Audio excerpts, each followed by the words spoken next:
ഇടുക്കി അടിമാലിക്ക് സമീപത്ത് ദേശീയപാതയിൽ മണ്ണിടിച്ചിലുണ്ടായി എന്നുള്ള വാർത്ത വരുന്നു. അപകടാവസ്ഥയിൽ ഉണ്ടായിരുന്ന മണ്ണ് താഴേക്ക് പതിച്ചു. പോലീസും ഫയർഫോഴ്സും ഒക്കെ സംഭവസ്ഥലത്തേക്ക് എത്തുന്നുണ്ട്. ലക്ഷം വീട് ഉന്നതിയിൽ നിന്നും കുടുംബങ്ങളെ ക്യാമ്പിലേക്ക് മാറ്റി പാർപ്പിക്കുന്നുണ്ട്. ഉന്നതിക്ക് മുകൾ ഭാഗത്തായി വലിയ വിള്ളൽ രൂപപ്പെട്ടു എന്നുള്ള വിവരമാണ് വരുന്നത്. ജെയിനസ് രാജു ഉണ്ട് വിശദാംശങ്ങളുമായി. ജെയിൻ, സുരക്ഷ മുൻനിർത്തിയാണ് ഈ തീരുമാനം എന്നുള്ളത് മനസ്സിലാക്കുന്നു. വലിയ മഴയുണ്ടായിരുന്നു, അങ്ങനെയാണോ ഇത് സംഭവിച്ചത്? എന്താണ് വിശദാംശങ്ങൾ? ജയിലിലേക്ക് നമുക്ക് തിരികെ വരാം. ഇടുക്കി അടിമാലിക്ക് സമീപമാണ്. ഈ കുറച്ച് ദിവസങ്ങൾക്ക് മുൻപ് നമ്മളിങ്ങനെ മണ്ണിടിച്ചിൽ വാർത്തകളൊക്കെ കണ്ടിരുന്നു. ഇപ്പോൾ വീണ്ടും അടിമാലിക്ക് സമീപത്ത് ദേശീയപാതയിൽ വലിയ തരത്തിലുള്ള മണ്ണിടിച്ചിലുണ്ടായി. അപകടാവസ്ഥയിൽ ഉണ്ടായിരുന്ന മണ്ണ് താഴേക്ക് പതിച്ചു എന്നുള്ളതാണ് ലഭിക്കുന്ന വിവരം. ആ സംഭവ സ്ഥലത്തേക്ക് പോലീസും ഫയർഫോഴ്സും ഒക്കെയുള്ള സംഘം അങ്ങോട്ട് എത്തുന്നുണ്ട്. അടിമാലിയിലുള്ള ലക്ഷം വീട് ഉന്നതിയിൽ നിന്നും കുടുംബങ്ങളെ സുരക്ഷ മുൻനിർത്തി മാറ്റിപ്പാർപ്പിക്കുന്നുണ്ട്. ഉന്നതിക്ക് മുകൾ ഭാഗത്തായി വലിയ വിള്ളൽ രൂപപ്പെട്ടിട്ടുണ്ട്. അടിമാലി ഗവൺമെന്റ് സ്കൂളിൽ ഒരു ക്യാമ്പ് തുറന്നിട്ടുണ്ട്. ഈ ക്യാമ്പിലേക്കാണ് ആളുകളെ മാറ്റിപ്പാർപ്പിച്ചിരിക്കുന്നത് എന്നാണ് മനസ്സിലാക്കാൻ സാധിക്കുന്നത്. കുറച്ചു ദിവസങ്ങളായി ഇടുക്കിയിൽ മഴയുണ്ടായിരുന്നു. മഴ മൂലമുണ്ടായ വലിയ മണ്ണിടിച്ചിലാണെന്നാണ് മനസ്സിലാക്കാൻ കഴിയുന്ന വിവരം.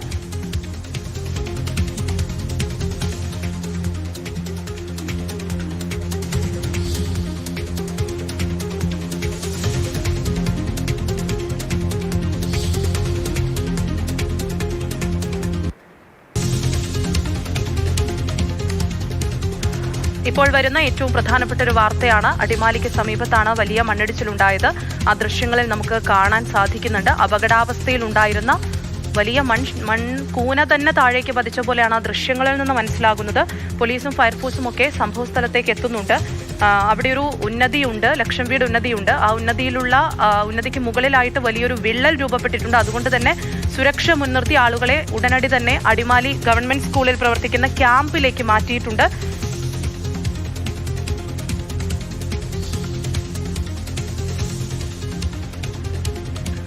കുറച്ച് ദിവസങ്ങളായി നമുക്കറിയാം അവിടെ വലിയ തോതിലുള്ള മഴയൊക്കെ ഉണ്ടായിരുന്നു. അങ്ങനെ സംഭവിച്ചതാകാമെന്നാണ് ഇപ്പോൾ ദൃശ്യങ്ങൾ കണ്ടിട്ട് മനസ്സിലാകുന്നത്. നിലവിൽ വലിയ തോതിൽ അല്ലെങ്കിൽ വലിയൊരു പരിക്കിലേക്കോ കാര്യങ്ങളിലേക്കൊന്നും പോയിട്ടില്ല എന്നുള്ളതാണ് നമുക്ക് മനസ്സിലാകുന്നത്.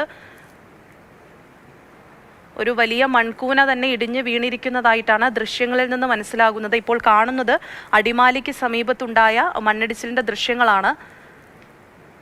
ഉന്നതിയിലെ മുഴുവൻ ആളുകളെയും അടിമാലി ഗവൺമെന്റ് സ്കൂളിലുള്ള ക്യാമ്പിലേക്ക് മാറ്റി എന്നാണ് മനസ്സിലാകുന്നത്.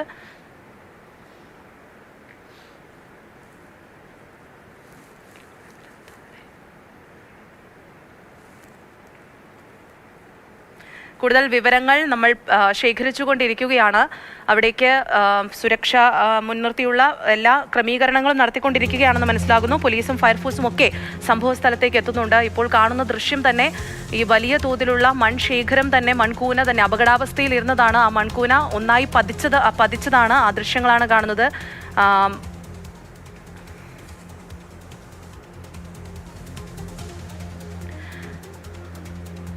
എന്താണ് സംഭവിച്ചത് എന്നുള്ള കൂടുതൽ വിശദാംശങ്ങളിലേക്ക് വരാം. ജെയിനസ് രാജു ചേരുന്നുണ്ട്. ജെയിൻ, വലിയ തോതിലുള്ള മഴയുണ്ടായിരുന്നു, അതിനെ തുടർന്നുണ്ടായ ഒരു മണ്ണിടിച്ചിൽ എന്ന് നമുക്ക് പറയാമോ?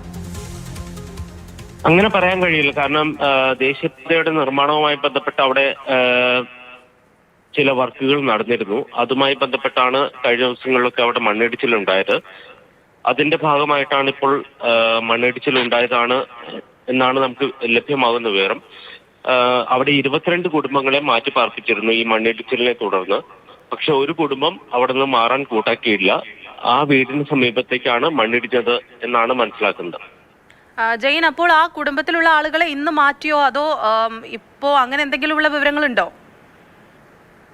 അവിടെ ഉണ്ടായിരുന്ന 22 കുടുംബങ്ങളെ മാറ്റി പാർപ്പിച്ചിരുന്നു. പക്ഷെ ആ കൂട്ടത്തിലുണ്ടായിരുന്ന ഒരു കുടുംബം മാറാൻ കൂട്ടാക്കിയില്ല എന്നുള്ളതാണ് ലഭ്യമാകുന്ന വിവരം. ആ കുടുംബത്തിൽ 2 പേരാണ് ഉള്ളത്. ആ വീടിന് സമീപത്തേക്കാണ് മണ്ണിടിഞ്ഞത് എന്നാണ് മനസ്സിലാക്കുന്നത്. ആ വീടിന്റെ മേളിലേക്ക് മണ്ണ് ഇടിഞ്ഞു വീണു എന്ന് ആ പ്രദേശവാസികൾ പറയുന്നുണ്ട്. പക്ഷെ ആ കാര്യത്തിൽ കുറച്ചുകൂടി വ്യക്തത വരേണ്ടതുണ്ട്. കാരണം അവിടെ എന്തായാലും ഫയർഫോഴ്സും മറ്റേ പ്രദേശവാസികളും രക്ഷാപ്രവർത്തനം നടത്തുന്നുണ്ട്. എന്താണ് ആ വീട്ടിൽ ആളുണ്ടായിരുന്നോ എന്ന കാര്യത്തിൽ കുറച്ചുകൂടി ഉറപ്പുവരുത്തേണ്ടതുണ്ട്. അവിടെയുള്ള പ്രാദേശിക ജനപ്രതിനിധികളോടോ ആരോടെങ്കിലും ഒക്കെ ബന്ധപ്പെടാനുള്ള സമയം ലഭിച്ചിട്ടുണ്ടോ ജെയിൻ?